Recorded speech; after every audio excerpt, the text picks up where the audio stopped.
Well,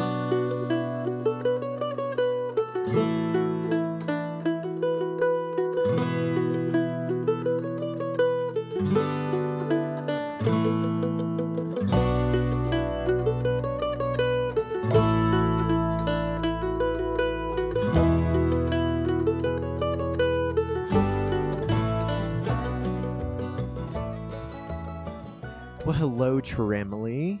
How are you doing? Yeti here. Just wanted to give you a really quick update before we get into the episode. I hope you enjoy this episode. This is a great interview with Ram of SkyGOAT, and we really enjoyed the conversation that we had with him. It was a little bit more informal, no scripted questions, and we really love the products that Ram offers. So go and check out Ram's website. Use the discount code that we provide with you in the episode. And grab yourself some SkyGOAT apparel. But wanted to give you a really quick update. If you've listened to some of our previous episodes recently, we have mentioned exactly how busy we are and how little time we have. And that is starting to wear us down, folks. So that being said, what we've decided is that for now, we're going to cut back on our episode releases. So instead of releasing an episode every single Monday, which I know some of you really enjoy, and we really appreciate all the patronage and all the love that we've been getting for our episodes recently. For now, we're going to release an episode every other week. So whenever this episode comes out, that means you won't have another episode the next week, but then the Monday after that, you will. So every other Monday, we're still going to be releasing our episodes right now. So yeah, really appreciate your patience with it. As we are trying to just figure out life over here, juggling our jobs, which are just super busy in the summer, but also getting content released out to y'all with our awesome team that we have here at Yeti Legs and Basecamp. We have Bryn and we have AJ, two awesome editors on our team. We have Brooke and Charlotte, who are also editors, but they also do social media managing, and Charlotte is our new lead editor. So just wanted to give a little bit of credit and a huge shout out to all four of you. Thank you so much for all that you do for us. And to our lovely audience / Tramily, thank you. Without further ado, go ahead and enjoy this episode / interview with Ram. Oh, what's going on, y'all? Hey, everyone. Welcome to the shit show. Hello, Tramily. Hello, Tramily. We've had a day today, y'all. It's been a day. Yeah. It's definitely, my cortisol is quite high today. So. but it's like 5 o'clock. It's the point in the day where you can start to wind down and drink crack a beer open, or if you're me, a probiotic soda. He's being a good boy. Trying to be a good boy for now. Yeah. Well, but Oh yeah, we should do the thing where we tell people what podcast this is. Yeah, and then we'll explain a little other things. Yes, but first off, hi, this is Yeti. Walks into base camp. Talking. Through. Hiking. And we are your hosts. I'm Yeti Legs. And I'm Basecamp. We are a married couple. We like to go through hiking. We do ultra running as well. We currently live in Colorado with our little husky dog, and she is dying in the summer heat of Colorado right now. Yes, she is. She's shedding her third coat, which isn't even possible. But yeah. Here we are. Yes, it feels like a third coat because she's still shedding. I got the Furminator out today, and there's still so much fur. I'm like, oh my gosh, I can make a blanket this year out of all of her fur. Also, we should make a pillow one day. You know what? It's going to happen. It will eventually. Okay. I want to explain to everyone, Wesley, is on location. So we are sadly separated from each other for this podcast. We are not in the same room. Yeah, we're not in the same room to record. So it's a little different, but we're still here. And keeping the dream alive. It's going to be great. But we're super excited about this episode. We have a guest, and we're breaking up. I don't know if we'll be done with the PCT by this point or if we'll still be close to finishing. But We're really excited. Rams episode will come out like just before we finish the PCT. It's Okay. kind of a big deal, Ram. It took us 81 days. 81 days to finish that sucker. And it took us 2 years to finish it on the podcast. Yeah. Awesome. So But no. I guess we've kind of spilled the beans a little bit on who we're talking to today. So this is a Colorado company, SkyGOAT USA. Ram lives just a few miles away from us in Breckenridge, which is crazy that we're not actually doing this in person. The timing just didn't work out. But Ram, welcome. Thanks for being on the show. Thanks for putting up with 10 minutes of audio issues at the beginning, and we're so glad to have you. Hey, glad to be on. Thanks again for inviting me. Yeah, it is really funny and interesting that we all live here in Summit County, yet we're all on the computers in different locations at the moment. Someday we'll get in person. We really, yes, we need to remedy this. We'll do like a beer at High Side or something.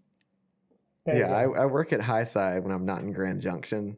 So whenever you want to come and grab a free pint. That's a perfect place to meet. Bringing the dogs, right? Yes. The dogs meet. Yes. Yeah. Which location do you like best? Well, I'm closer to Frisco, so that's fair. I enjoy going there. Nice. Sure. What kind of dog do you have? We have a Labradoodle. It's our third Labradoodle, and we initially got the very first one because I'm allergic to dogs, but we still really, needed to have a dog. And we didn't even know what Labradoodles were. This was, 15 years ago or something, our first one.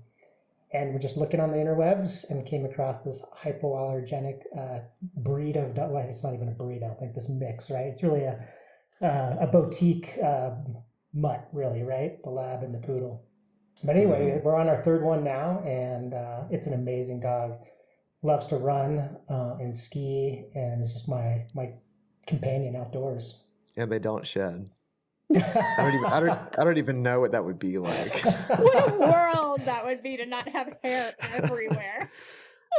I feel like I've like self-selected for long-haired animals my whole life. My cat that I had was a medium hair, not a Maine Coon, not a long hair, but a medium hair, and it still shed enough.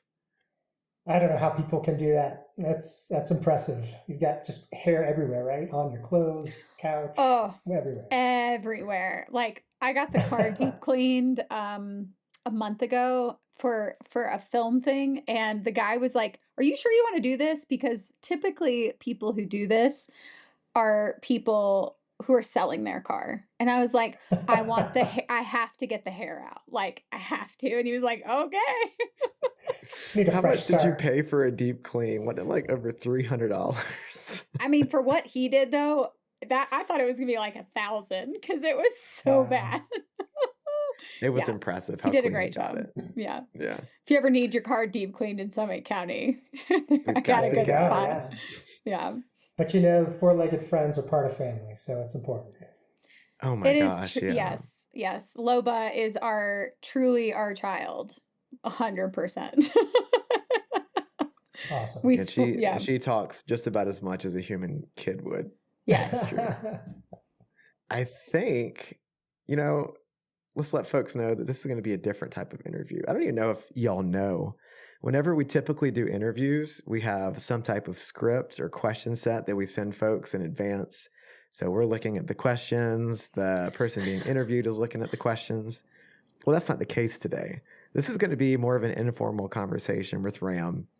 Us Coloradans, we're kind of chill sometimes. So we reached out and Ram was like, yeah, let's just make it a free flow convo. So that's what we're going to do today. We're going to talk about his company, SkyGOAT USA, the type of stuff that they offer and why they're so awesome. And Marie, do you want to give everyone like a quick lowdown on how we even ran across Ram's company, SkyGOAT? Yes. I think it's a pretty cool story. Yeah. So we went to Party for the Planet in Summit County.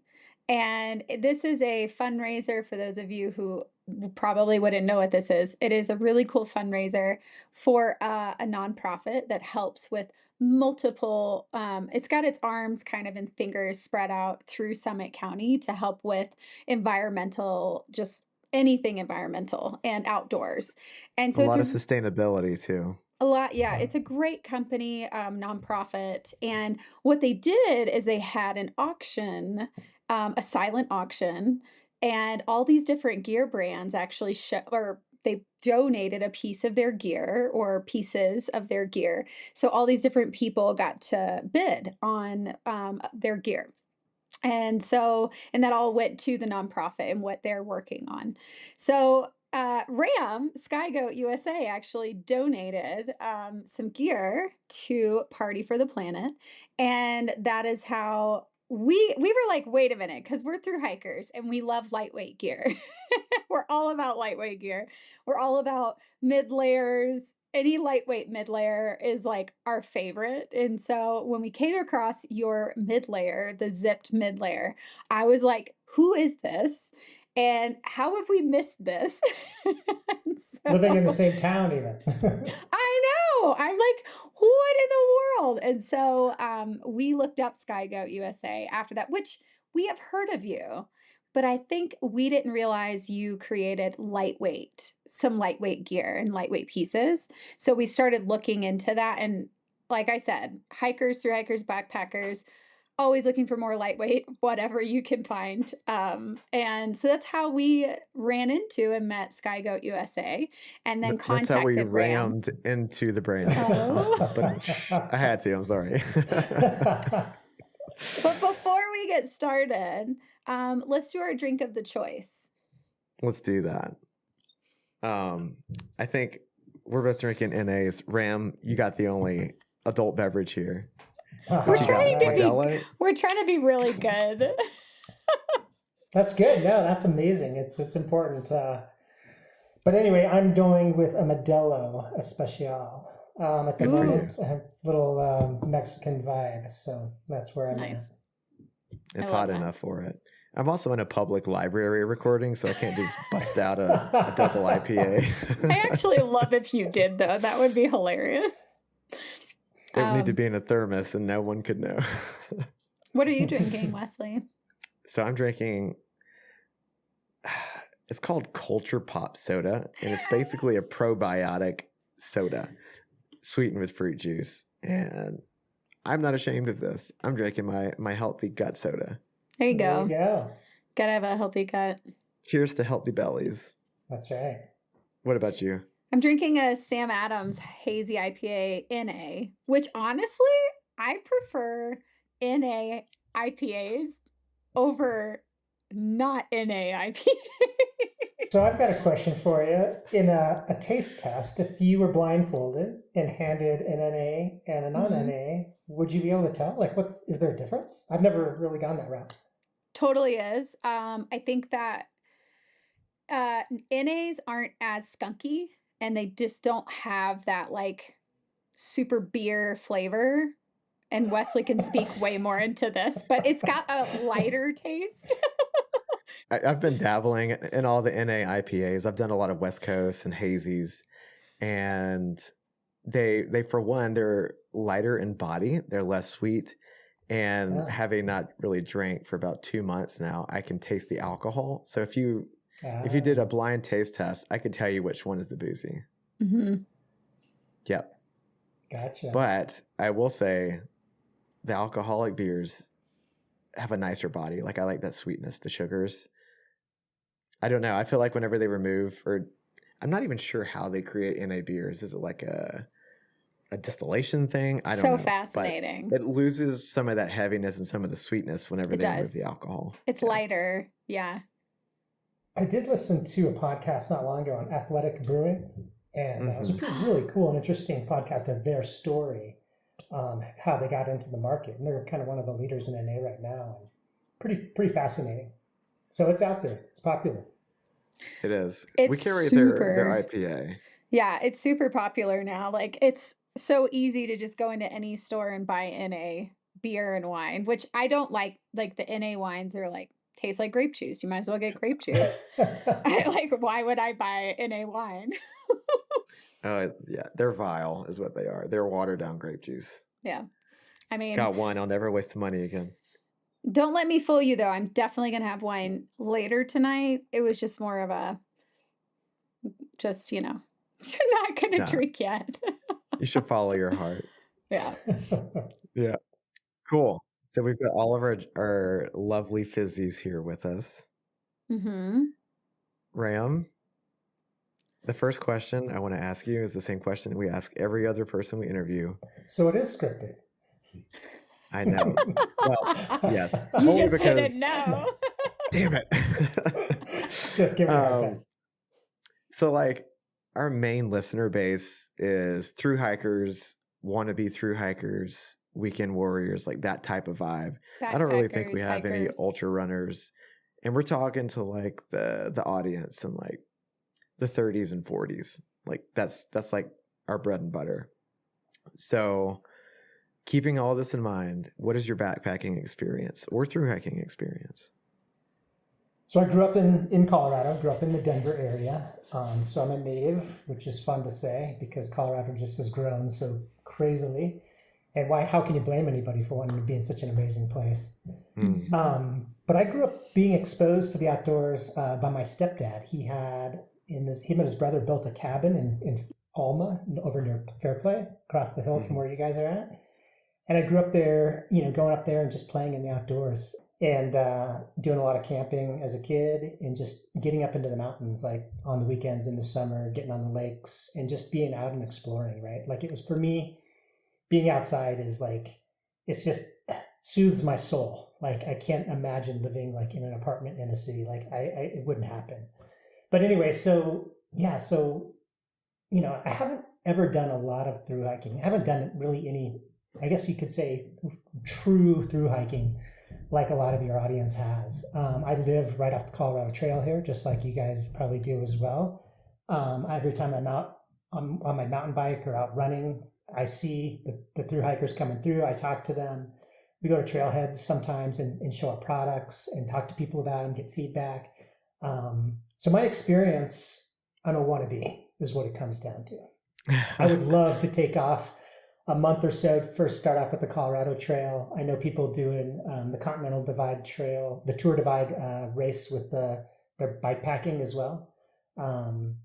So just like I'm fascinated and impressed and just like a complete wannabe. Do you think you'll ever pick it up one day whenever you can take the time off? Oh yeah, absolutely. Part of what's fascinating, I think, about thru hiking is, like you said, how weight conscious folks are, gram counters. And I've always been that way with my bikes, my mountain bikes, my road bikes, gravel bikes, with running equipment, that kind of stuff. So I'm very active in that regard. So I totally get it and understand how important weight is and how that can impact a long thru hike. And so from a gear perspective, I love just like, we sell in garage grown gear. I love checking out all the micro brands that are out there, just like me, trying to make their way and help out other people. And like, that's just, it's fun, like I'm a gear addict, if you will. So thru hiking would be right up my aisle. Dude, we get it. That's actually where we first saw the name SkyGOAT. You know how GGG does their giveaways each year? I was looking at all the different symbols and I was like, what is this? And I looked up SkyGOAT and a few other ones that were in Colorado. But I was like, oh my God, good for y'all. Well, and that's what's so cool about the thru hiking community is people want to support small brands. They want to learn about new gear, different ideas, different perspectives. And there's just so many cool brands out there that some of them are very specific, others are broader, different specialties or whatever. But like everybody's out there like being an entrepreneur and just, yeah, it's like, and then the thru hikers want to support those people and help them. And it's just this cool, I don't know, micro community, I guess. It is. So last year, we haven't done it this year yet. We might, but I think our window's starting to close. We did Trail Magic at the Timberline Trailhead just north of Turquoise Lake. Yeah. And we reached out to Galena because we're ambassadors with them. And they brought out like swag for the hikers, an event tent. Do you know Justin and Dave with Galena? I don't know. Man, they're awesome people. If you ever have the chance, you should stop by their shop in Leadville. And they sell in Limber Grove now in Breckenridge. Every location. I think there's several. Yeah, they keep growing. Yeah, they do sun shirts. We use their sun shirts when we're on the trail and stuff, but yeah, they're good people and just small cottage company guys, that just still work, have, they're teachers and this is what they do on the side. But yeah. Ram, how did SkyGoat USA get started? How did this whole thing begin? And what's up with the logo? So a couple things. So SkyGoat's the name. The USA part was because the URL was owned by some SkyGoat cheese company somewhere in Europe, I guess.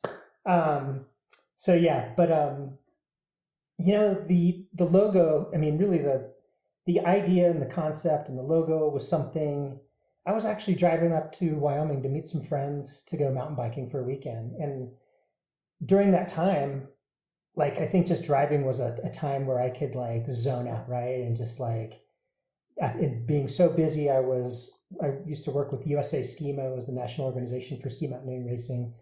I oversaw that, and I had a full-time job at a ski resort over here at Copper Mountain.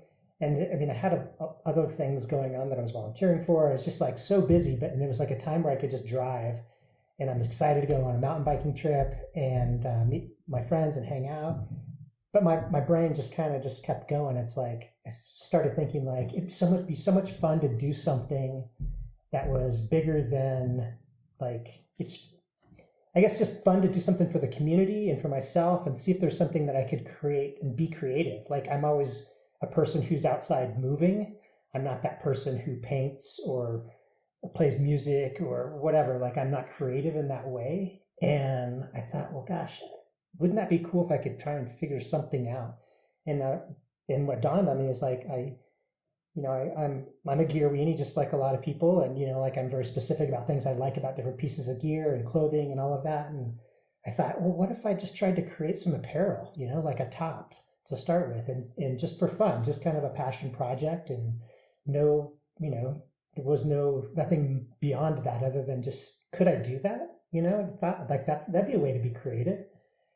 And I thought, well, yeah, I mean, why not? I took sewing in high school, right? No problem. It's got to be super simple, easy. So I was mountain biking and I bounced it off my friend, and she was like, yeah, sounds great, go for it. And so then I started thinking, yeah, that'd be cool, and the mind gets going and get excited. And, it's like, what would I call it? What would it be? And I love getting up high in the mountains. I love trail running. I love running up on ridge lines, getting up. I love seeing the mountain goats up high on the rocks and hanging out. So I love goats. I've always enjoyed goats. That's always kind of been a thing that I just really think is cool. And being in that environment just reminds me of how beautiful the views are and the animals out there and everything. So it needed to be something with a goat I thought of, and then just kind of started playing around with words, and SkyGoat came to mind. And why not have wings on the goat, right? Like, everybody should have wings on a goat.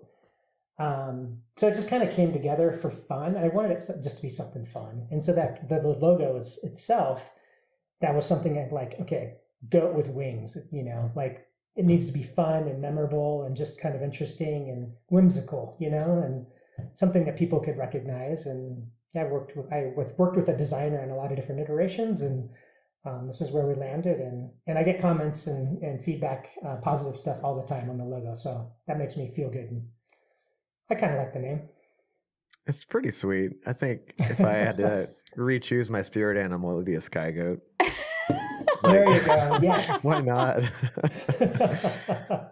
That's Y'all amazing. can't see the logo right now because you're listening to this episode, but it's basically the white outline of a goat with blue wings, and it's gorgeous. Yeah. Yeah, and you can also look it up, SkyGoat USA. You can find it and see what the logo looks like. But it is really creative. And you should look it up. And we'll have all the links for Ram's company and his socials in the show notes. So go check it out. And happy to send free stickers if anybody reaches out too. Ooh, everybody loves stickers. Look, I know everybody listening has an Nalgene that's a little naked right now. Exactly. Or a power some stickers bank, for it. or a computer. Yeah, we put them on our power banks. We do. Because we've got these like big old onkers that can charge our computers like 3 times. How heavy are those? Are those? You don't want to know. They're a pound. Yeah, they're about a pound. I think we get like 5 iPhone charges out of it. And we've It's a got pretty 13. intense. Yeah, it's one of the newer Anker power banks. It's one of the lighter weight ones for what it is, but it's still a pound, which is a lot. But we do Yeah. take audio equipment with us and we take video Right. equipment with us. We take like all this stuff. And so we That's just the decided, backbone. yeah. Yeah, that was our sacrifice, the power Yeah. bank. Yeah. I mean, you can get those cute little night cores that are like 5-6 ounces, but you They get don't like hold a 1.5 phone charge. charges. Yeah. Yeah. They don't. No. So for what you guys are doing, you definitely need it. You're Yeah. not wrong. Yeah. And Backs feel it. we documented on the Arizona Trail. We're actually creating a documentary. And so we went out there and actually took video equipment on the Arizona Trail. And so, yeah, we definitely needed a heavier power bank for that. So, but Boy, I had 2 DSLRs on me. I had one for Oh my videography gosh. and one just because it was my personal, just for yeah, taking photographs. yeah, That was painful. yeah. It's amazing when you watch video like that. Like you just get engaged with the storytelling and you forget like how much work is on the back end, right? All the equipment you have and moving stuff around. Like I can't even imagine. Dude, So the much shots work. where people are like walking by a camera and they have it like posted and they have to walk back to get the camera after they walk past it. Exactly. Transitions. Oh Yeah. yeah. Oh yeah. I don't think Editing we is a did that magical at all. thing. I was like, No. no, ain't doing it. We have enough transitions. Yeah. Speaking of weight, so we'll get into like what products SkyGOAT offers in a bit, but just for your tops, because you've mentioned your tops already, how much is like the average top weigh? Because they're very Melanzana-ish. And you've got these other things out there in the market from Farpoint and Leave and, Magnet Designs. They create these like things out of alpha material, which is like a polar tech, and they're super light. So like, what's the weight comparison here? So to kind of talk about the weight, I've got to talk about our fabric. Do it. That is the SkyGOAT. That's the SkyGOAT secret sauce. I call it GOATgrid, and it's a microgrid fleece that we have worked with. We've worked to.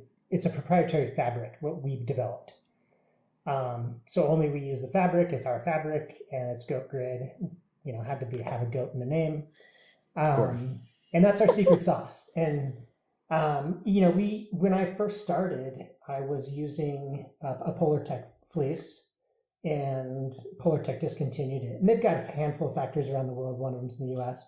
But I kind of searched high and low for a fabric that I wanted to use, and I just couldn't find the right fabric, like what I exactly wanted. And I didn't know exactly, but I knew when I would get samples, like, nope, that's not the one, right? Like, it needs to be a little bit more of this or that or whatever. And ultimately found a great partner, and we worked together to develop the fabric. And now we custom make the fabric and dye it for our color needs, that we choose and select. So that's kind of the backbone. It's become the backbone and signature of SkyGOAT, and it's unbelievably cozy and comfortable and technical at the same time. So it suits all the needs of, a through hike, a climbing a 14er, cracking a beer at the bar, sitting at the campfire, like all of those needs, right? So we're super stoked about that. When I say we, it's, me. But that's fair. Yeah. So our initial fabric is 170 grams square meter. And then I wanted to play around with some lighter weight fabrics. And so we started kind of messing around and got down to 135 grams per square meter. And that's really nice. Some of our half zips that we make are utilizing that.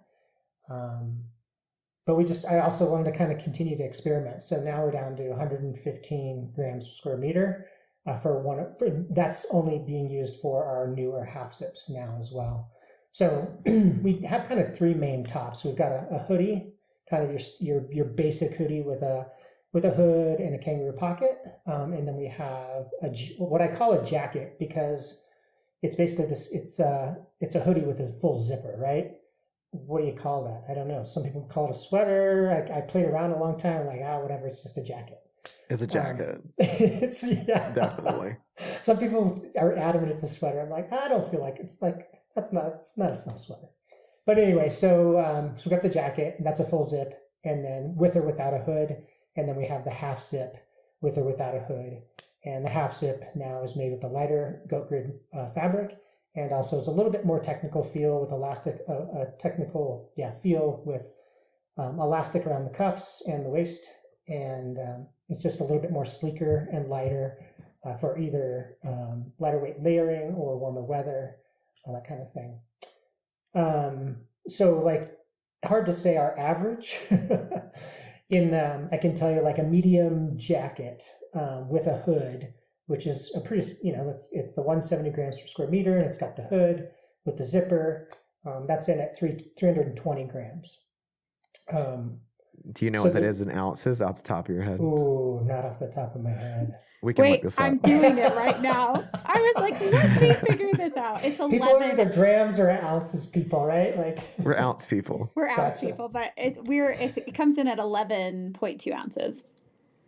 Wow. So that's a little bit, I would say, on the heavier side. Yeah, I mean, for an average for our product. But that's a jacket. What's the warmth to weight ratio? I guess there's not really a scale for that, but like... Yeah. Just curious. Yeah. Is this like when you would take out, like... in the 30s? Yeah. Is this like... So I live in the jacket. Okay. It's the first thing I put on in the morning. I mean, it's cool here in Summit County, right? Like, even any time of year I wear it. But it's like, it's perfect for, I also wear it for backcountry skiing. It's like my perfect midweight layer for backcountry skiing, because I'm not going to overheat in it when I'm ascending. It'll still keep me cozy. Coming down, I can throw the hood up, pull the zipper up, get the collar around my neck. And it's also great for just like wearing around town. I'm one of those people who, like if I'm running, when in the winter, when it's cold, it might be, 30 degrees or less or whatever, right? And you're around Summit County. If I'm just like going to go meet a friend at the bar or go to the grocery store, I mean, I'm in my car or I'm in the place. If I'm outside, I'm literally just walking from one place to the next. So having a puffy coat, I don't like, because then I'm hot in the car, or I'm hot inside. So I wear the jacket, which is like perfect for, a minute or two walk outside. Long story short, the jacket and the hoodie, they're the same weight fabric. And so they're both just a perfect mid layer, especially. And what's nice is, like I was saying, for backcountry skiing, it sheds the heat through the grid, right? So it has some availability to get the air out and regulate the heat and the moisture. But then also for like a downhill skier or boarder, riding the lifts, you're going to keep warm. But then when you're active going downhill, it's going to exhaust some of that moisture as well, and breathe a little bit. For me, I think it's the perfect mid layer. I run a little bit hot, so I do like the half zip lighter fabric. But for most people, the 170 grams is like a perfect mid layer for somebody who can be moving, like hiking. If you're going to go running in the summer, it's going to be too warm. Of course. I mean, I think what a lot of folks who aren't used to colder, snowy, even alpine areas may or may not know, based on their research, is that you get hot whenever you're out here. Even if it's covered in snow, it's sunny, you're going to get hot. Yes. And you don't want your puffy to get soaked through from sweat, because whenever that happens, then you lose your insulative properties. So something like this that keeps you warm but still breathes so that you're not caked in perspiration is what you need. And that's honestly the safest route to go whenever you're out here. So yeah, I think that's a pretty cool option you've got here. Well, I was going to say too, like, I think through hiking, I love a mid layer. I love a mid layer, and I love, because you don't use your puffy when you're hiking, and you want to reserve that for when you're at camp, after, you're cold because you were sweating all day. But I love that you said that like the fabric helps breathe. So the sweat, like it's not getting trapped in you, and it's like you're not Yeah. getting like super sweaty. And because man, I sweat like crazy hiking, and even 14ers, like it's so good to have a mid layer that you don't have to put on your puffy, but you can like have enough where you're getting hot and cold. That's one of the things about Colorado, right? Is it's hot and cold, hot and Yeah. cold, hot and cold. It And really is. Regulating your temperature is huge. Mm-hmm. yeah. So it's really awesome to have and know, especially, I just wanted to call this out. The fact that you designed your fabric is so cool. I had no idea that you had designed it. That's really legit. And so I definitely want to.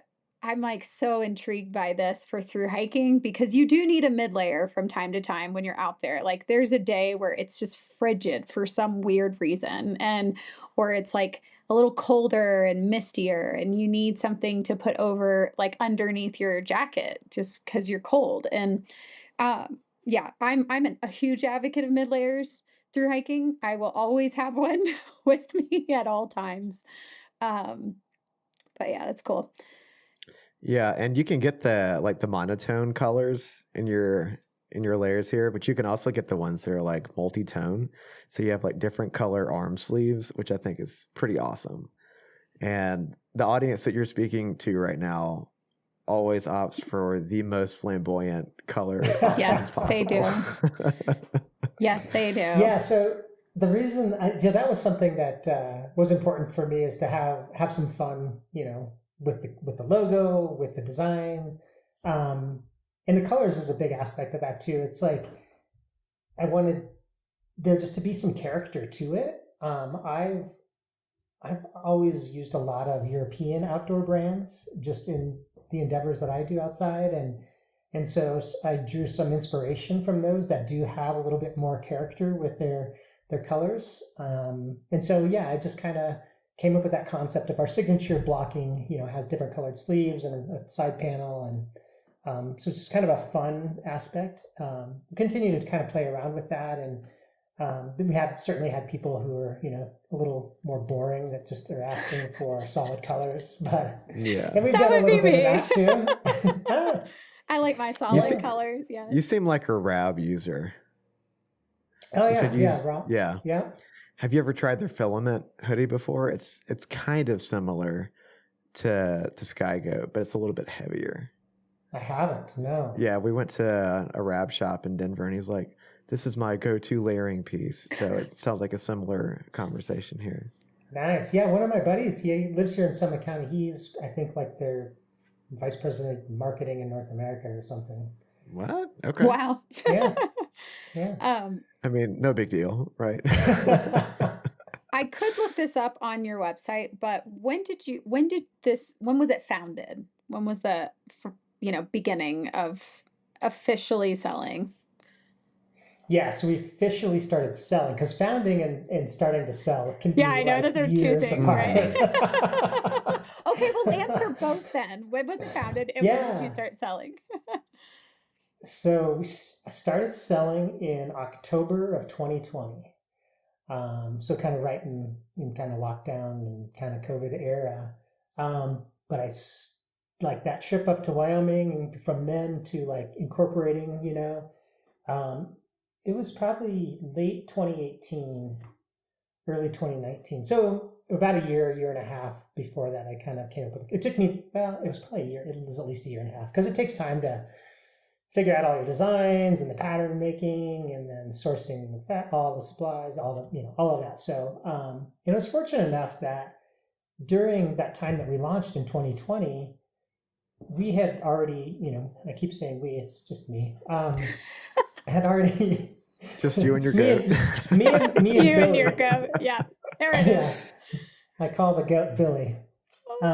Me and Billy, we already had kind of our everything sourced, so we were like delayed by COVID, I guess you could say. We were kind of ahead of that, but then we ended up releasing our first round of selling in October 2020. And at that time, if you remember, like we were all cooped up. I mean, Mm-hmm. I don't know where you guys were at the time, but like if you lived anywhere close to trails or being outside, like, I mean, people were just yearning for that, right? And so it was actually a really great time to kind of go live with something like that because people were being adventurous. They had some time. They wanted to get outside and play, and it worked out well. And it just started with like, hey, hey, mom and dad and friends and neighbors, I did this little thing. I created this, this hoodie. You should check it out. And gosh, from that time, it just by word of mouth continued to grow. And I did never do any like formal marketing or advertising until 2024. So I was just letting things organically grow and bootstrap the business, and was just like, hey, this was kind of fun that I could figure this out, I didn't know how to make a pattern. I didn't know anything, but I was curious and willing to learn and wanted to be creative and just kind of plugged away at it, which is, in hindsight, it's like, holy shit, that was a lot of work. And it still is now. I mean, any entrepreneur or small business owner, and I'm sure even what you guys are doing, like the behind the scenes of anything. I mean, I have so much respect for anybody that's out there doing anything that is a passion project or a small business. I was walking through the farmer's market in Dillon last weekend, and I just wanted to stop and talk to every single person. Like, how did you do that jewelry? How did you make that bar of soap? How did, like, that, the food that they're making? Like, I'm just so impressed with how creative so many people are and how passionate they are. And I think that, I mean, there really are more people out there than you think that are kind of excited about that stuff. And most of those people aren't out there to become millionaires, right? They're just like following their passion. And that's kind of what I just think is, I have so much respect for. And that's all I was doing. I was just being dumb and passionate. and now I'm selling more of these. Good for you. At least us, we don't make anything on the podcast. It's like straight up passion project. Passion.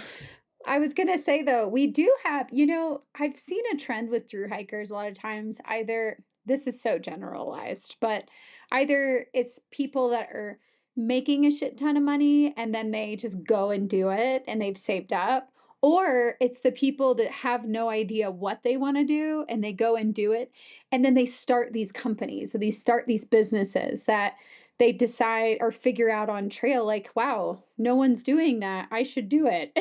and they seem to have found, some, I don't know, some momentum. And like what you're saying, I think it's so cool.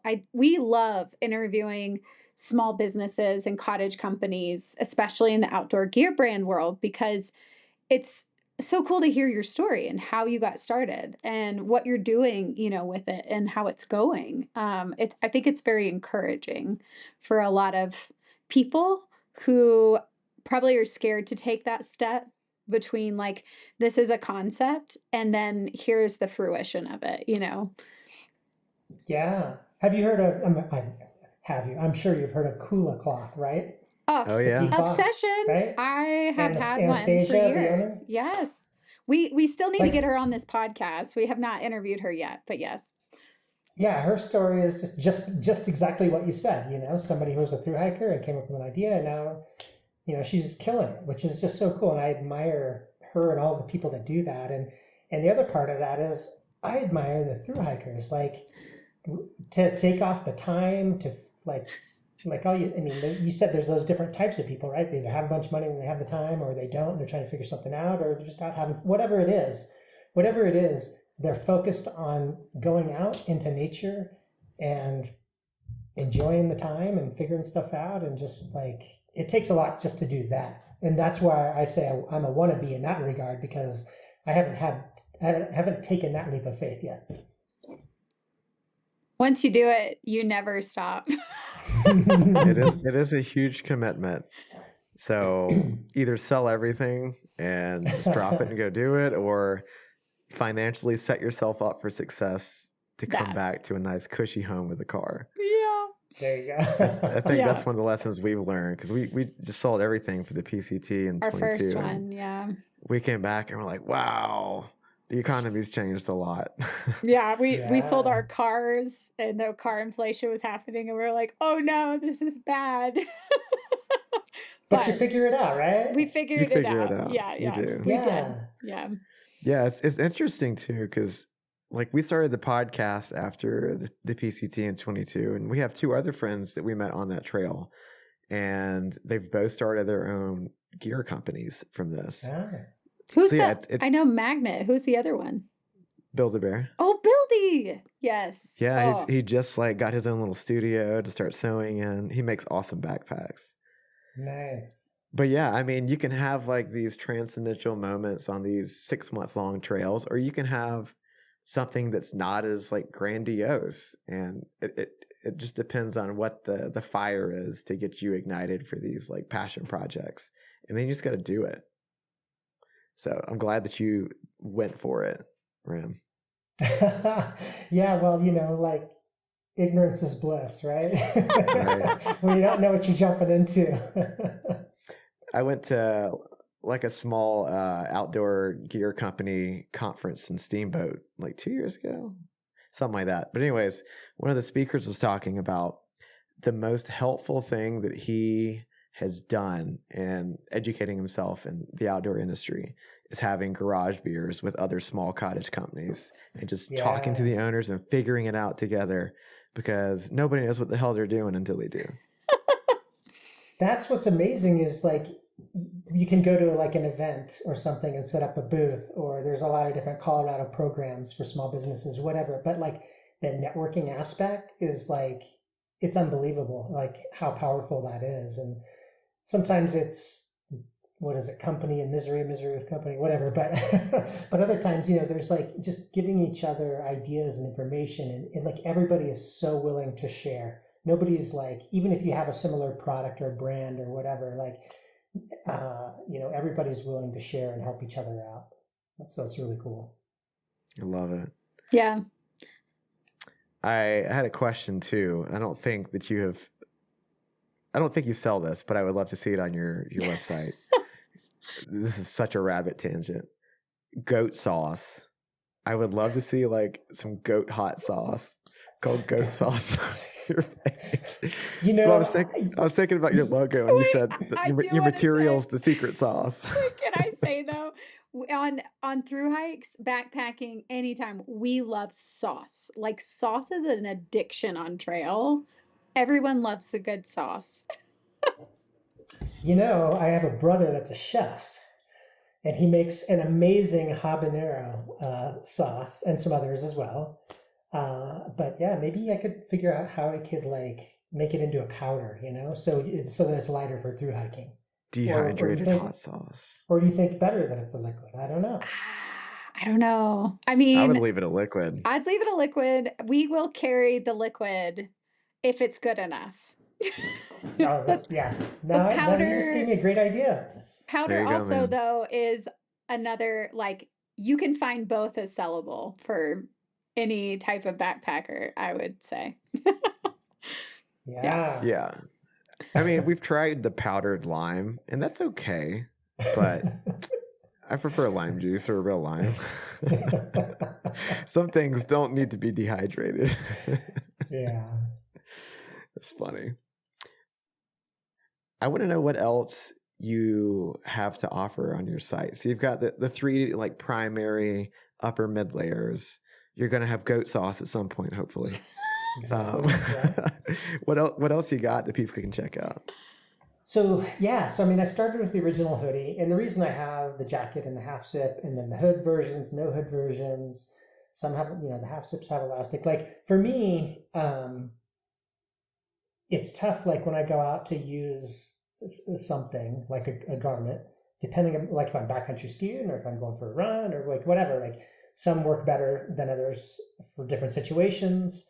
Sometimes I want a hood on my mid layer. Sometimes I don't because I'm layering. Like I'm one of those people where I'm like really picky and choosy about what I'm using and when. And so that's really how the product line has grown. I've had people tell me, well, that the ones without the hoods don't sell as well, so maybe you just get rid of them. I'm like, but wait a second. There's people that do want them. They might be not as popular, but they still want them. I'm not going to not sell them to them, you know. So, you know, it doesn't do me good having tons of SKUs, but I appreciate the need or the desire for those different types of scenarios. And the full zip and the half zip, you know, people run hot, people run cold, they're doing a high intense activity, they're doing more passive activity. Like, you need ways to help monitor or manage that heat. So the zippers really help with that. So there's just like all these things that I kind of think about and that I know that I want for different situations. And that's how I've kind of come up with them, and then just getting feedback from people as well. One of the things that I thought, you know, well, we've got this amazing fabric, you know, a couple of years ago, what else can I make with this? And I thought, well, gosh, I started playing around with making beanies and mittens. and that's been a ton of fun. The mitten aspect, again, with like managing heat and perspiration and that kind of thing, I made the mittens have a flip top, and you can flip it over and then tuck it into the back so it's not flopping around too. But I wanted a mitten that I can hike and run in when I'm like start off and you're cool, but then as you start to move, you know, you start to warm up, and so it's convertible so that you can get some air in there and let your fingers breathe, use your phone better if you need to, or whatever you're doing, that kind of stuff. So the mittens got to be, it was just kind of a fun project, and they sell like crazy. People love the mittens. And then the beanies as well. That was just a, you know, whether you're on the ski slopes or under your mountain bike helmet or just a nice cap for your hike or whatever, like that's been really popular. And then I was like, well, I may as well make a neck gaiter, because it's the fabric is just so soft and comfortable, and so I did that. And so those are kind of just fun accessories, but it's amazing like how much people really do love those accessories. So that's been really fun. And then this spring came out with jogger pants.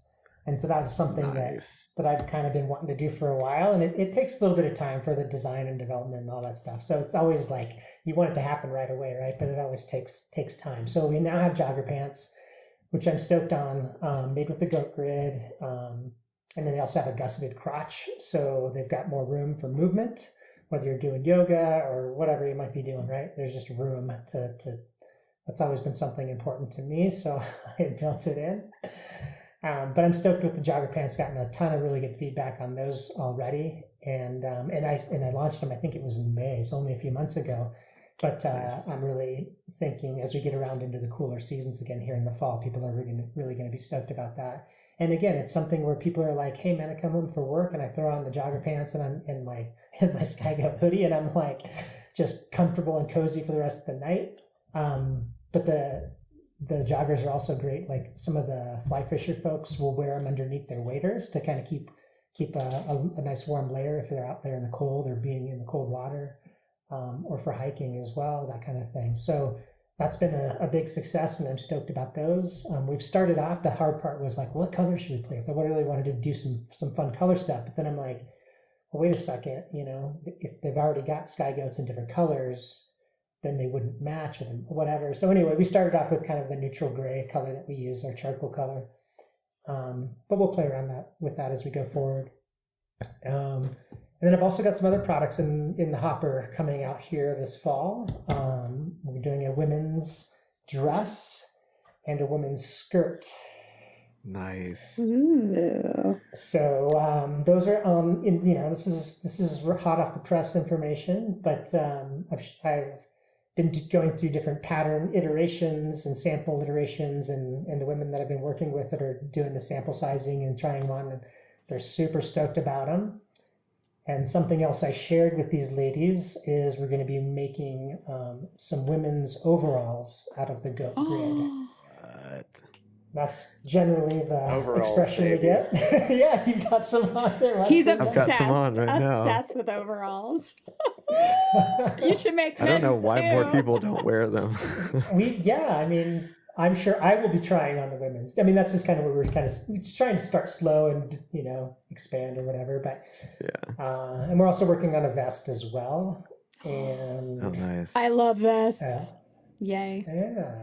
Have you told Sarah with Symbiosis all this stuff yet? Because I'm sure she would be geeking out. No, I mean, I haven't seen her recently. She's there in Leadville.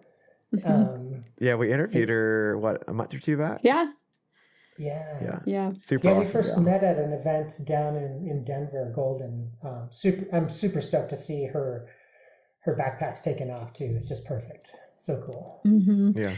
I wanted to go back to your mittens. I need to try these because I have Reynolds syndrome and I have tried to find gloves, mittens, and nothing has worked. Like I've had the most intense you can get. Like I have the black diamond goat skin ones, like for Yeah. super cold. But when it comes to hiking, like I've had a really hard time finding lightweight, breathable, that doesn't sweat hard, that I can also use to warm my hands up. Like as we start hiking, and if I have my poles, I can't hold my poles. Like I have to put them up just to keep my hands in my jacket or something as I'm warming up for the day. And so I really want to try your mitts because man, once my hands get cold, they go numb within like 5 seconds. And so it's been a huge issue that I've had to constantly problem solve and haven't really yet found the secret sauce. So You're about to. You're about to. I'm gonna tell you what she wore for about a year, Ram. You ever played that Christmas game where you have a whole bunch of like paraphernalia wrapped up in a saran wrap ball and you're timed, and everything that you like unwrap during your time frame you get to keep? have you heard this game? It's a game. No. I was at our family It's a lot of Christmas. fun. Yes, we played this game. And of course, Wesley murdered the game. Like he's just like getting course. every little gift out of the saran wrap he can. And so one of the things that I popped out was a pair of like $8 Walmart mittens, like just some cheap old polyester Walmart mittens. And she wore them for about a year until she burnt holes in them. I love it. Yeah. Yes.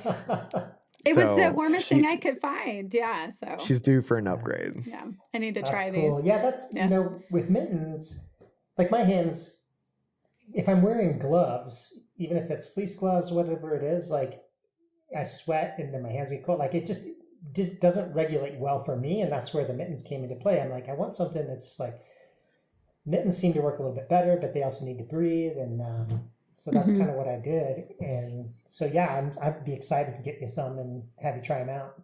Because I've had other people reach out with specific needs around Reynolds or was it Reynolds? I can't remember how to pronounce it. But yeah. Well, no, I will even buy them. I'm like, I didn't realize you had mittens. I got really excited. Awesome.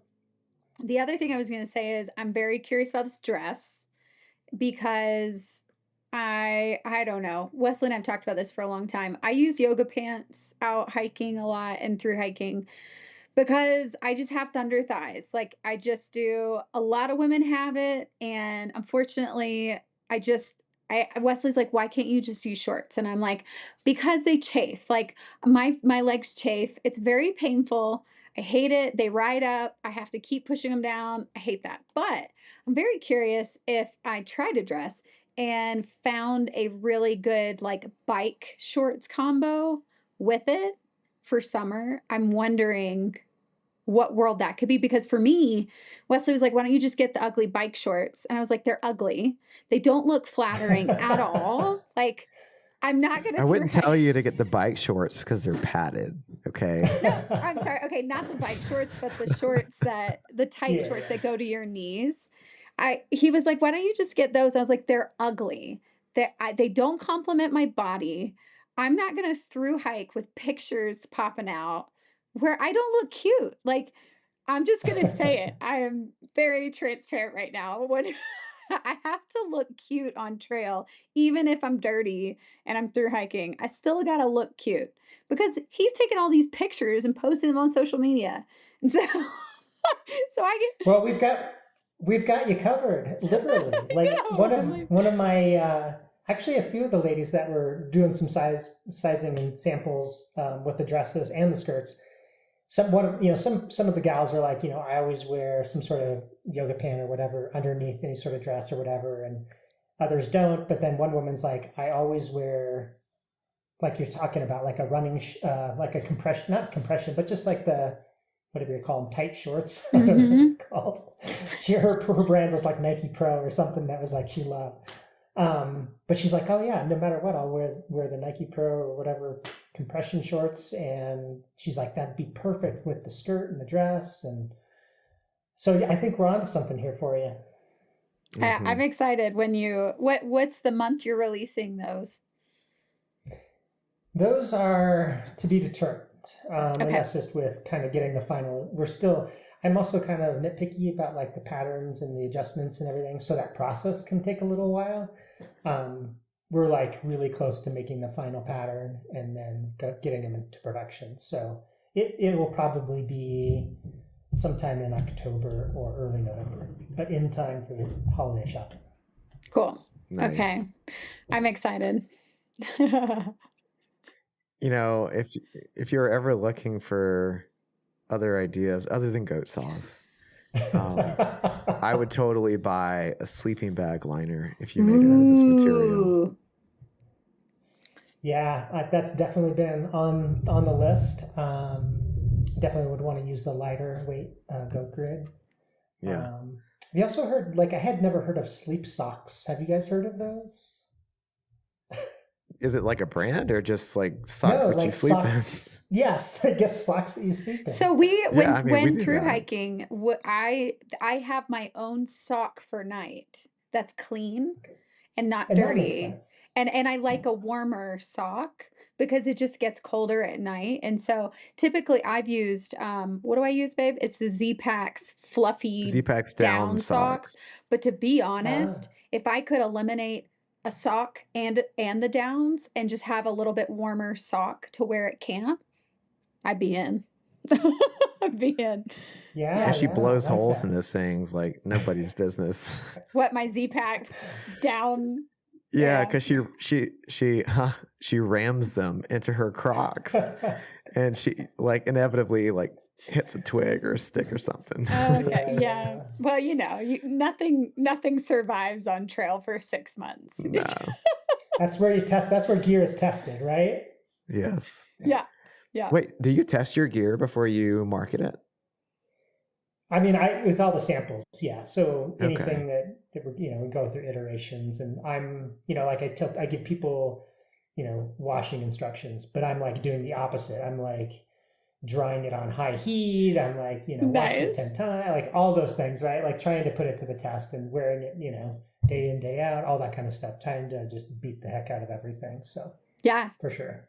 Which is huge. I am curious. So something that I'm just curious about your customer service levels of, like, say somebody accidentally, like a zipper breaks or something like that. What do you guys offer for anybody that purchases an item? Do you offer anything, or is it like, hey, we're a small company, we can't help? But I'm just curious where that lands.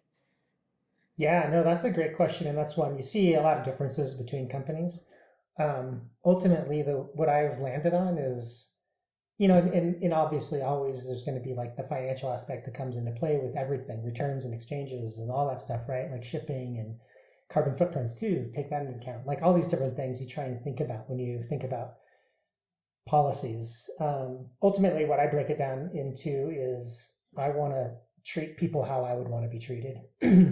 And so I do have a policy online where if you'd want to do an exchange, I send a free shipping label for them to send it back for free, and then allow them to basically purchase the item that they want in exchange online, and they'll pay for shipping too. But this way, like I'm not having to manage like, wait, we only had one more left of those, and like that way, like they can always go to and see exact inventory that's online for available to exchange.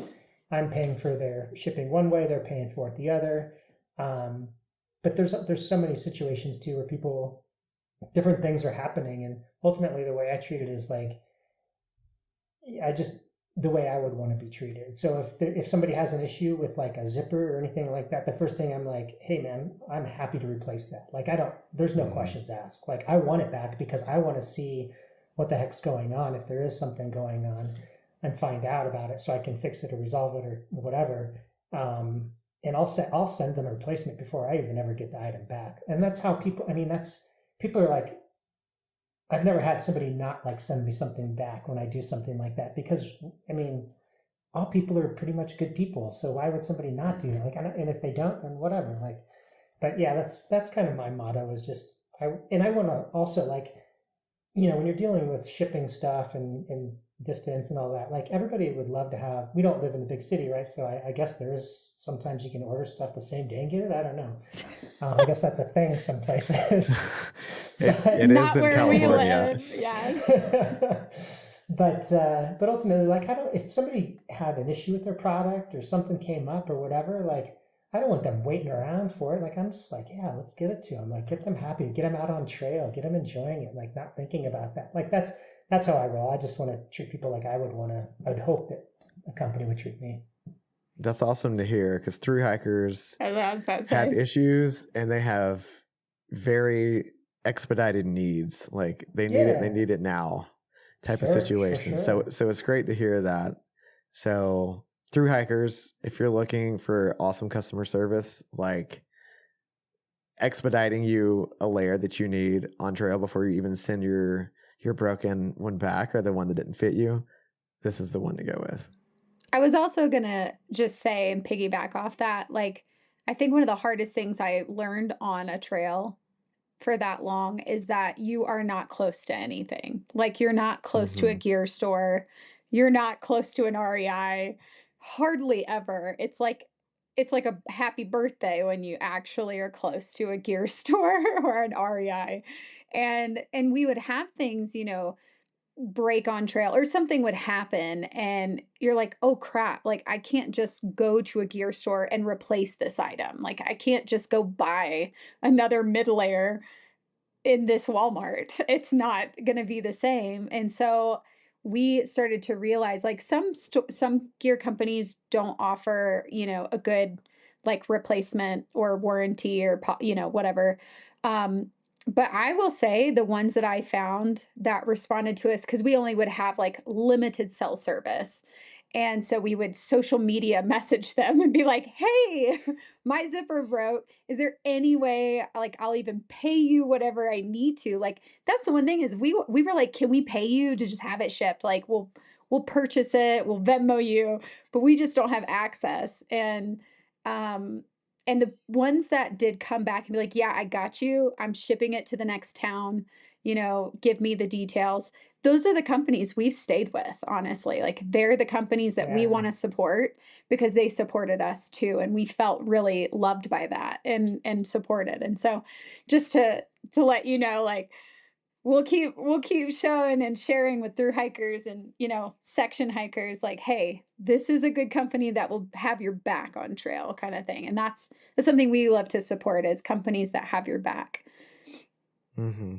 Yeah. The first two that come to mind are Darn Tough and Jolly Gear. Darn Tough, you've probably heard of. You heard of Jolly Gear? Yeah. No, I've met Jolly. Yeah. Dude, he's awesome, isn't he? Yeah.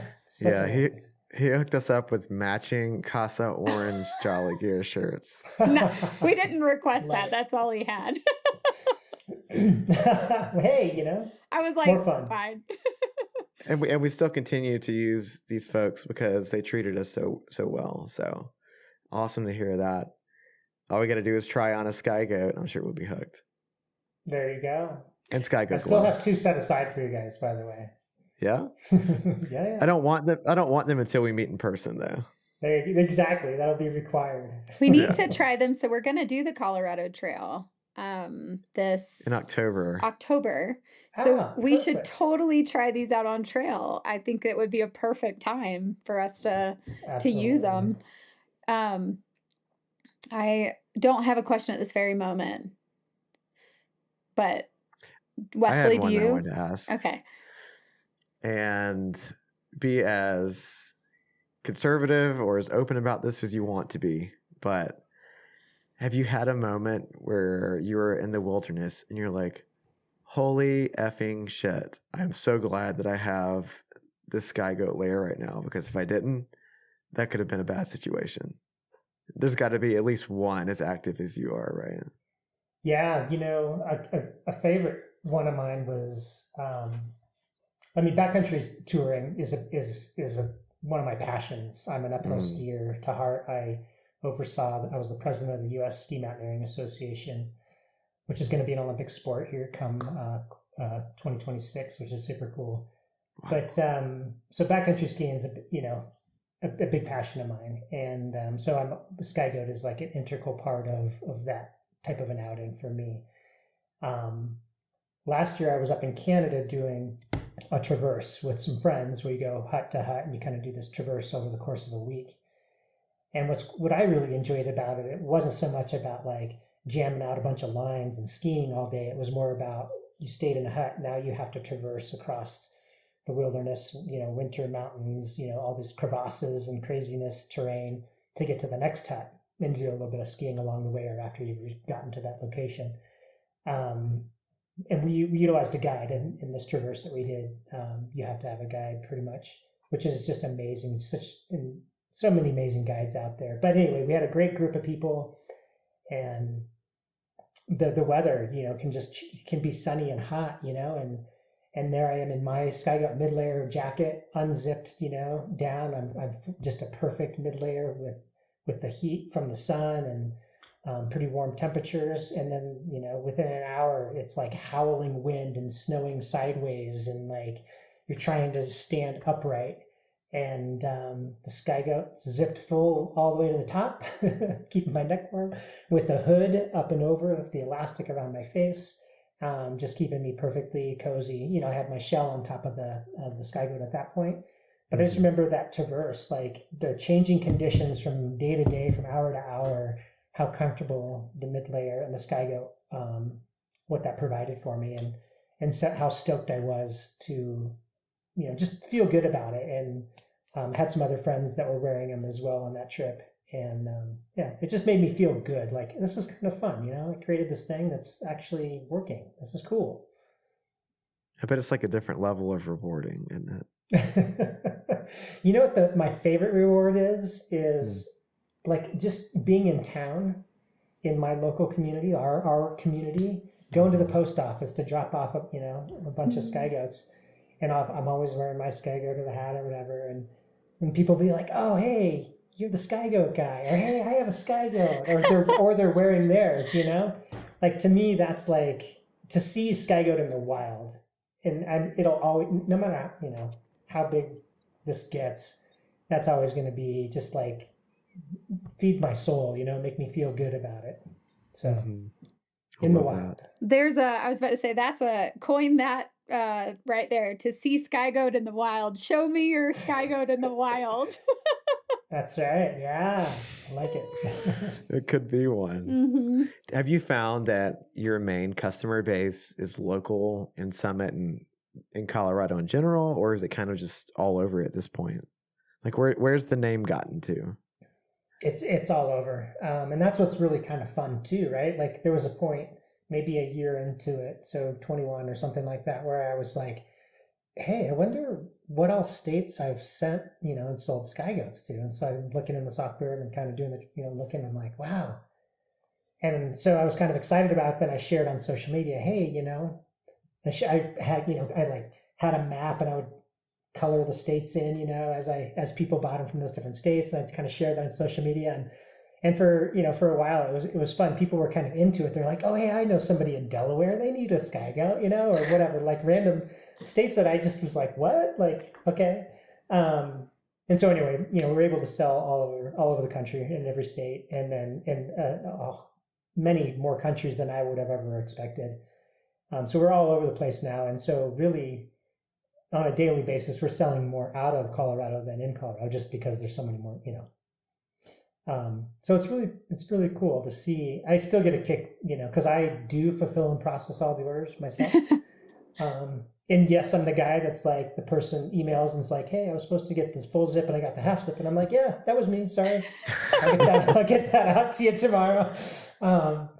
But I'd love to look at all the, where stuff's going on a daily basis. And, I'll be at dinner with my wife and I'm like, hey, it was really cool. There's one to Guam that I sent out today. It was really kind of cool, I looked up Guam on the map, and wow, that kind of stuff. So that's fun. It still just gets me excited. Does she help out with the process at all, or does she like do her own thing? She's my backbone. She's got a full-time career gig going on, so she helps with colors and finances and keeping me sane and having somebody to bounce stuff off of. And yeah, she's the true soul of SkyGOAT. I'm just the guy kind of winging it and making shit happen. That's how I we feel. all need one of those people. Dude, I'd fall apart without Marie now. I don't even know how I live without her for so many years. 32 years. I'm like, it's a miracle I didn't die. Right? Yeah. I thought the same thing. I'm kidding. So what's next for you guys? I'm curious. Ooh, well, in what capacity? For hiking or for life? I don't know. Ooh, well, I'll let you choose then. Well, for hiking, so I finally got the okay to take off the last month of September through October and into November, maybe all of November, we'll see. But so that we can go and hike the Colorado Trail and then finish up the last 160 miles of the Arizona Trail that we did not finish in January. Because we got norovirus. We were on track to finish with plenty of time, and all of a sudden, apparently the Gila River had norovirus in it, and we got it. We filtered our water, but we didn't chemically treat it, and there you go. Yep. And so it took us out for 5 days, and we were on a timeline, like we had to finish in 6 weeks. We had to, and it's 800 miles, and we were doing great. We were doing 20-25s every day, and then we got noro, and it took us out for 5-6 days, and then we couldn't do 20-25s anymore. And we were like, crap, we've got 160 miles left, and we only have 5 days to finish. Like, we can't do, or 6 days. Like, it wasn't a lot of time. And so we called it, which is the first time we've ever done that as through hikers. It was really painful. And so we're going to go back and finish that after the Colorado Trail. And I'm doing the collegiate loop in August. Yeah, with our dog. It's just going to be me. We'll see how it goes. I've never done a solo. I've never done a solo. That's exciting. Mm-hmm. But you got your protection, the furry 4-legged guy. That dog would run. She would. Wesley scared her one time, and she took off. Like, I was like, I don't know if she'd protect me against a bear. She probably I came in the back door of the apartment instead of the front, and she flew freaked out. To the opposite side of the no. God, what a great guard dog. Oh man. Yeah, no, she'll be great. It'll be a great mom-daughter bonding experience. We may kill each other, but it'll be awesome. How long do you expect that'll take you? You know, with her, I don't know. I'm a little bit slower of a hiker than Wesley, and there's so much climbing on the west side of that trail. So I'm giving myself a generous amount, like, what did I say? 10, 11 days, which is so generous for that. It is. Just so that way, just in case I can't, like, enjoy it. And if Loba's acting wild and I can't get her to hike 20-25 miles, then, we'll do 15s. It'll be great. Yeah. More immediately, we're trying to get a permit for Indian Peaks for next weekend. We're going to do like a 30-mile loop. 34. Like a 2-day kind of thing? Yeah. Yeah. Yeah. That's one of those places that's now restricted by permitting, like Maroon Bell Snowmass. Yeah, You've heard of the 4-pass loop before. I've run that, yeah. Oh yeah. We did it the year before they started permitting it. Yeah. Okay. Glad we did. How many days did you guys do it? Just take your time and cruise around? No, 2 days. 2 days. So, yeah. We're masochists when it comes to hiking. I don't know. Wait, you said you ran the 4-pass loop? Yeah. We just that was kind of a fun challenge with a couple of friends. Okay, you're more of a masochist. Okay, you enjoy pain too. No, we did a 25-mile run around there. It's the other loop you can do in Snowmass. It's called a Willow Pass. Yeah. It's 3 passes. Yeah, we did that in a run, which was awesome. That was epic. Dude, 4-pass loop though in a run. Woo! Heavy. It's a full day. Yeah. Yeah. Hey, do you want to do an ultra race this September? Devil on the Divide. Oh yeah, have you ever? That's It's the an one Empire. over off of Empire. Yeah. I've Yeah. done the half, I guess. There's one drops down to 70, and you can take the bus back. Yeah. Yeah, that's where you dipped out because you had just gotten over COVID. Oh, me. Yes, I dipped out Yeah. because I had COVID and I Mhm. tried to do it with COVID. Not a good idea. That's a cool route, though. It's beautiful. It's beautiful, man. Our friend is the one who's the race The second director. half of it's a jerk. Can't Yeah, wait. Stacey Todd's the RD. It'll be a lot of fun. Yeah. What's the date? It's early September. We actually really Okay. need to sign up for it. We do. But I was going to say the last thing we're hoping, fingers crossed, we get to do, we are going to attempt the CDT next year. We're going to try it. We got to save up the money though for it too. So, but yeah. That's really awesome. I haven't done any of the three, right? But like that would be, especially being in Colorado where it comes through and I see people out on the trail, that would be my first choice. And then is it the Great Divide Trail that goes north up into Canada, right? Like that would be my other one too. Like that just looks like really, really wild and like It is. scary. Yeah. Yeah. I would love to see you do it in winter. Oh no. You could ski the downhills. Yeah. That's true. Devil on the Divide is Saturday, September the 6th. So it's that first week. Early September. Mm-hmm. Yeah. Man, she hooked us up last year too. She had like cute little goodie packages, socks. And then she had what was it, chili or soup or something and beer. I love the end of that race. They have like chili and a shit ton of beer. And everybody just hangs out waiting for the last people to come in. Dude, and the ticket's not even that expensive. Like some of these races, you go and you're like $300 per ticket 400, yeah. to run a 50-miler. I'm like, this is crazy. That one's got a good vibe, like a good community of people. Yeah. Like it's not too huge or whatever. Or competitive. Oh, definitely.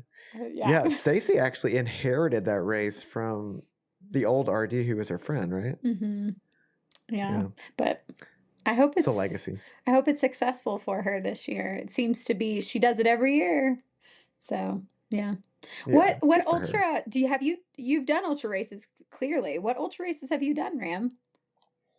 Well, I wouldn't say I'm ultra. I'm like, what's the next category below that, right? Like I try to stay under 50 kilometers or whatever. Like so marathon. Or then. what is it?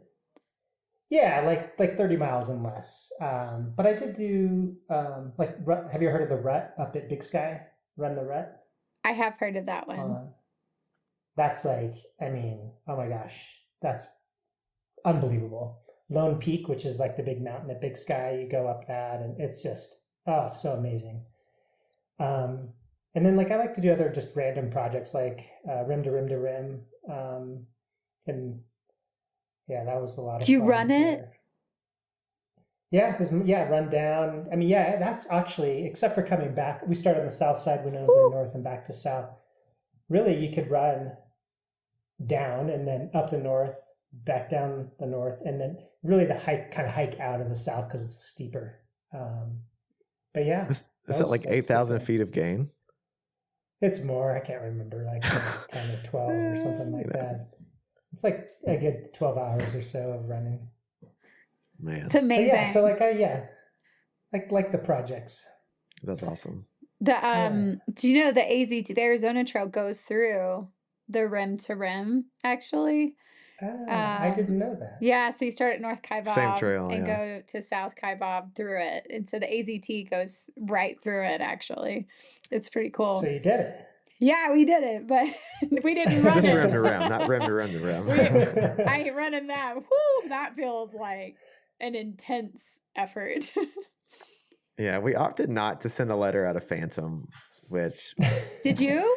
No, we were just moving along. It's funny because, of course, living here in Summit County, like me and my buddy that I did it with, like when we're training, going out for a long day running, you're starting off and it's like 35 degrees out, right? And so like going to Arizona to run the Grand Canyon is like, gosh, that's going to be really warm. And I think we saw like the temperatures in South Kaibab where we were going to start was going to be like in the 80s or whatever, I know, mid-October. And we're like, okay, mid-80s, we're okay. Well, I guess I never really thought about it gets hotter the lower you go. So we literally showed up and we're looking at some big charts that they had, and they're like, the forecast, it's going to be 80s on the rim, and then down below it's going to be 100 or something. Like, what the heck? Like, had no idea. So the heat almost got me. I got up to the north side and I was nauseous and just like, and then got in the shade and drank water, and then I was shivering, and I'm like, but it was closed. The north side is closed by that time of the year, so you can't really like do a shuttle or anything. And I was like, well, better turn around and start going. And then your body just, then you just push your body and things change and you're good for a while, and then felt strong going out. Like, so you never know what's going to happen. I'm sure just like through hiking, right? Like you don't know how your body's going to react on a given day or a length or push or whatever you're doing. Like it's amazing like what your body can do. And like when you talk about going out for 25 miles in a day, like, I mean, that's a lot of miles in a given day that you're doing day after day after day. And then you look at these, the fastest known times for some of the trails and what people are doing, and you're like, unbelievable. It's crazy. Crazy. The FKTs on these trails, I'm like, they have to be like superhumans. I don't like, I'm like, they're doing 50, 60 miles a day. Like I know it's painful, but still they're doing it every day for what, 40, 50 days. And the ones that self-support, those are the ones I'm like, wow, because boy, it's so impressive. You're taking everything on your back. No one can help you. And you're still FKTing, and like what Nick Fowler did in 52 days. I don't want to quote it. Don't quote me on that, but I think it was 52 days. His self-supported. PCT? Yeah. When he went Sobo? Yeah. It's crazy. But yeah. There's always going to be those people, right? It's like you have like the normal Joe that lives in a city, or then you have the person who lives in Colorado who's like interested in weekend hikes. You have us, and then you have the ultra athletes. Yeah. I don't know that I ever actually want to be an ultra athlete. I'm good. Like, I'm good where I am. I'm good happy. where I am. I hear you. Yeah. I will say, There's something. Oh, go ahead. Go ahead. I was just going to say, to wrap up this ultra marathon, the technical term, though, of an ultra marathon runner is someone that does over 26 miles. Oh, okay. So if you've done over 26, then yes, you technically are an ultra marathon runner. There you go.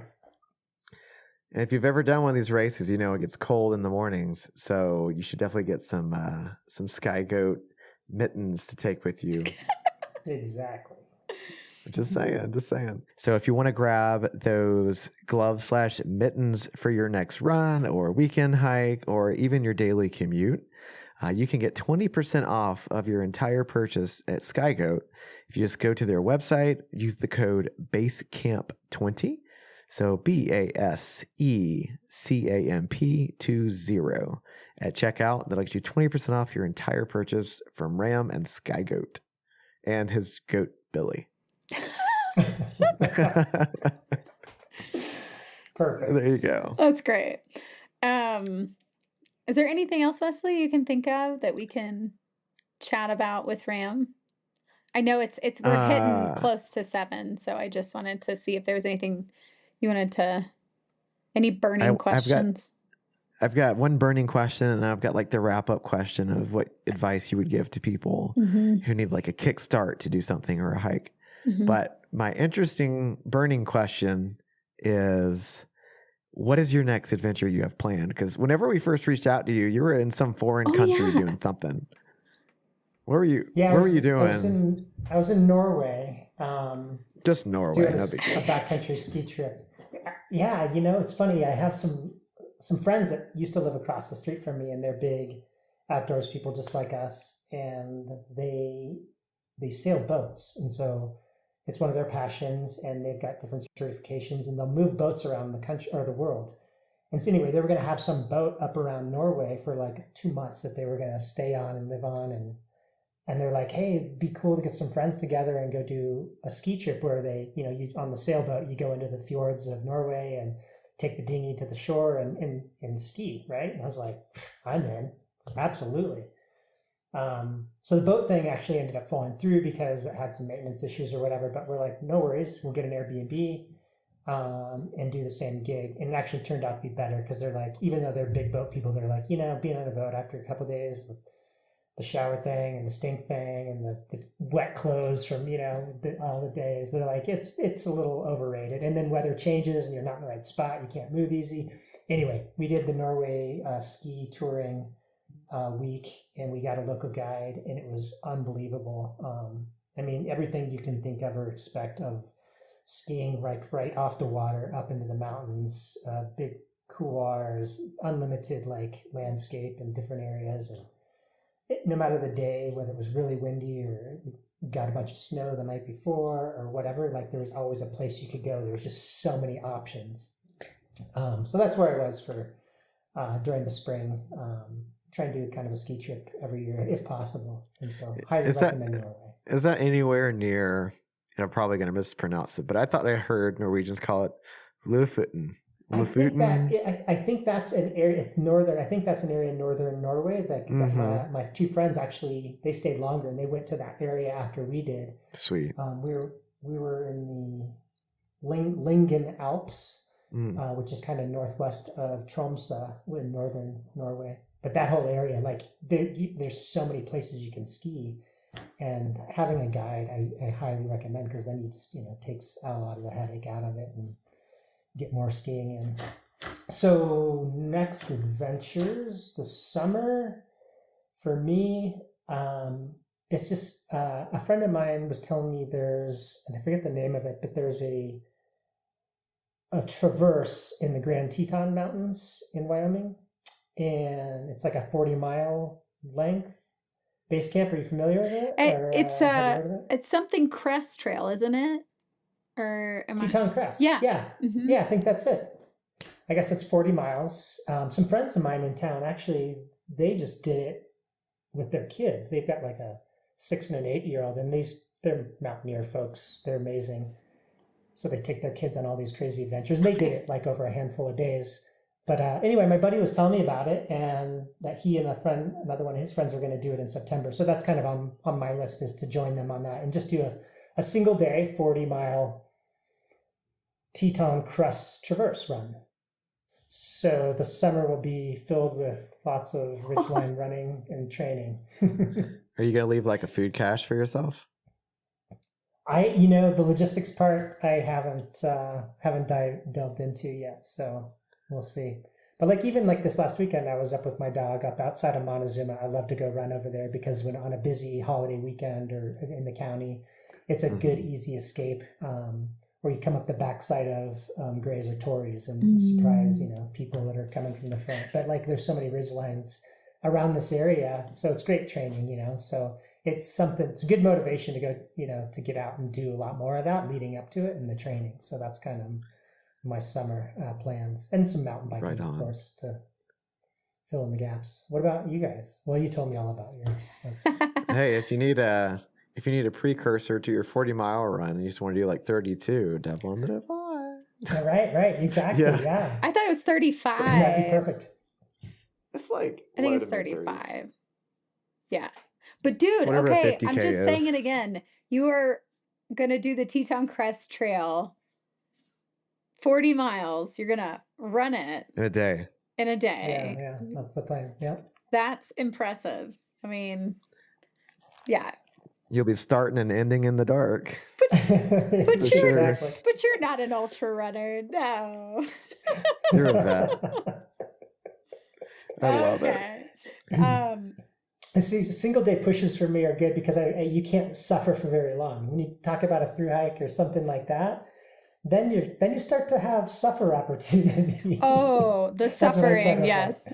The suffering is continuous. It's every day, actually. That's the one hoax that no one understands about through hiking until you do it, is that everybody thinks, you adapt, your muscles adapt as you grow stronger and stronger.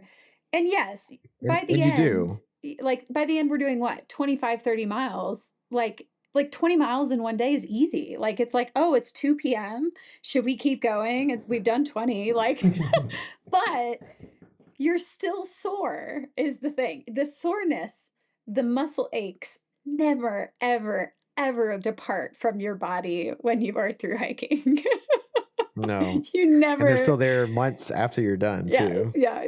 Yeah. It all just kind of builds. But yeah, anyway.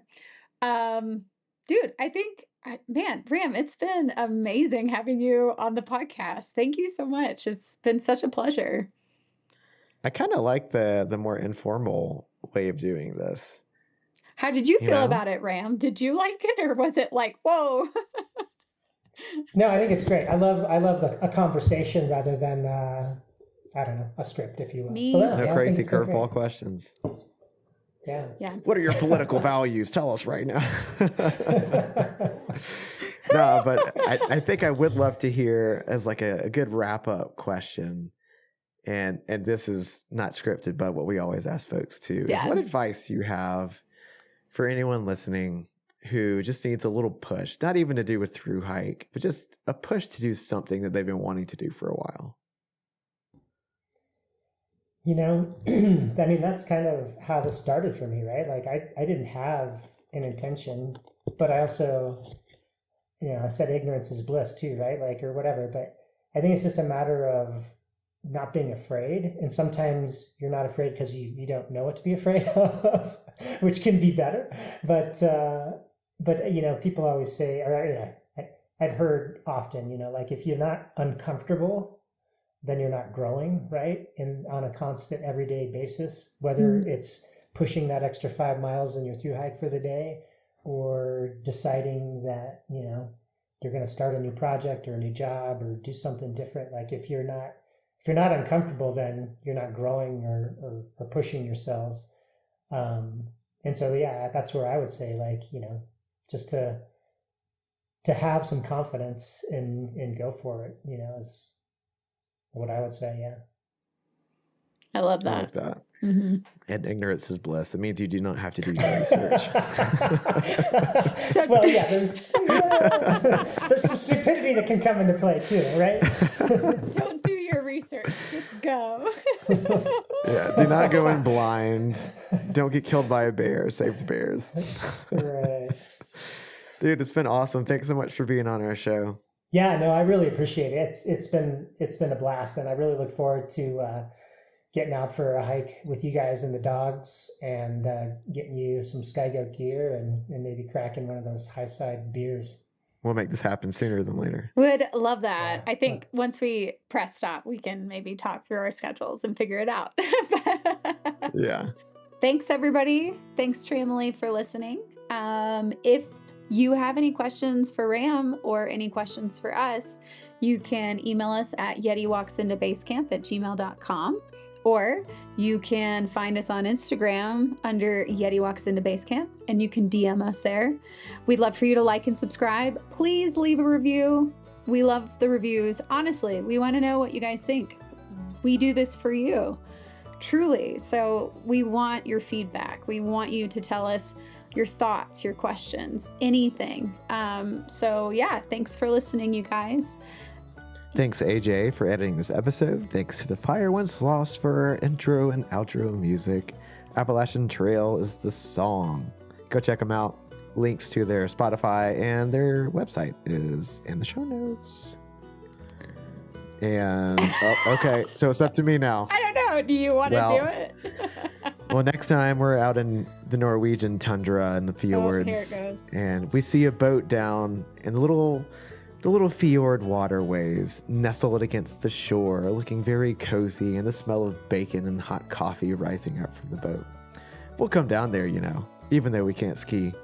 And whenever we knock on the boat, you'll pop your head up from inside, and we'll be like, "Hey, can we have some?" You thought I was going to say it right there. I was waiting.